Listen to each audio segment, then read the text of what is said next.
l'élaboration et l'application des programmes d'éducation et de sensibilisation du public sur les changements climatiques et leurs effets. Donc c'est une obligation. Chaque État est tenu de faire ça. Avoir un programme de sensibilisation et d'éducation du public. Le deuxième aspect, c'est l'accès du public aux informations concernant les changements climatiques et leurs effets. Le public en a droit. Et les partis dans nos États ont l'obligation de permettre que le public soit au courant de tout cela. Ensuite, nous avons la participation du public à l'examen des changements climatiques et de leurs effets et à la mise au point des mesures appropriées pour y faire face.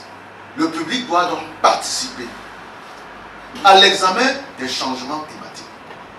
Et puis, il y a l'autre aspect qui concerne la formation du personnel scientifique, technique et de gestion. Maintenant, le deuxième aspect concernant cet article 6, c'est le soutien par leur coopération et encouragement au niveau international en recourant, s'il y a lieu, aux organismes existants.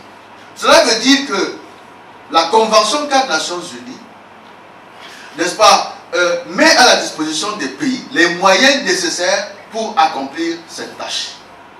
Donc, en tant que médias et en tant que RECIAP, nous devons être conscients de ce qu'il y a des fonds disponibles au niveau de la Convention et des organismes spécialisés comme le GEF, etc., pour permettre de soutenir cette action sur le plan financier. Comment est-ce que nos pays, nos États arrivent à capter ces fonds et à les mettre à la disposition de la cellule de communication et à la disposition des médias? Voilà donc un sujet qui nous interpelle et qui doit nous amener à nous mettre en mouvement pour trouver comment on va y arriver. Nous avons également la mise au point et l'échange du matériel éducatif. Cela veut dire qu'il faut avoir du matériel qui nous permette de communiquer. Il faut pouvoir développer ces matériels. Il faut pouvoir, n'est-ce pas, publier cela. Il y a également la mise au point et l'exécution des programmes d'éducation, etc. Quelques questionnements vers des actions concrètes.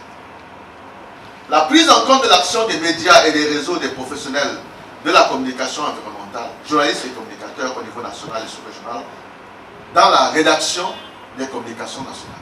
À quel point ce que nous faisons en tant que médias est pris en compte dans la rédaction des communications nationales. Il y a une section de cette communication nationale qui concerne le compte rendu, le rapport de ce que les médias ont fait, de ce que le pays a fait en termes de communication.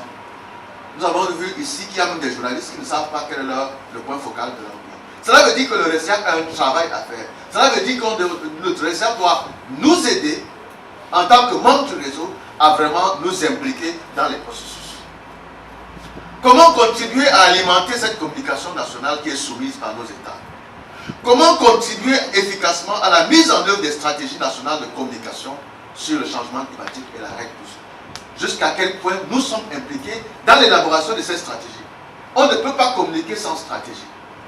Parce que les plans de communication, les actions de communication sont déclinés à partir des stratégies. Et nos États ont, pour certains, des stratégies de communication. Le Cameroun en a, etc. Sur le changement climatique et la règle du sol. Mais à quel niveau, nous, en tant que médias, nous sommes impliqués? Voilà donc autant de questionnements. Autre chose, c'est comment accroître la visibilité et la lisibilité des efforts de nos États. Les gens dans la rue, les populations ne savent même pas les efforts de nos États. Et pourtant, c'est le rôle des médias d'aider les États à y arriver.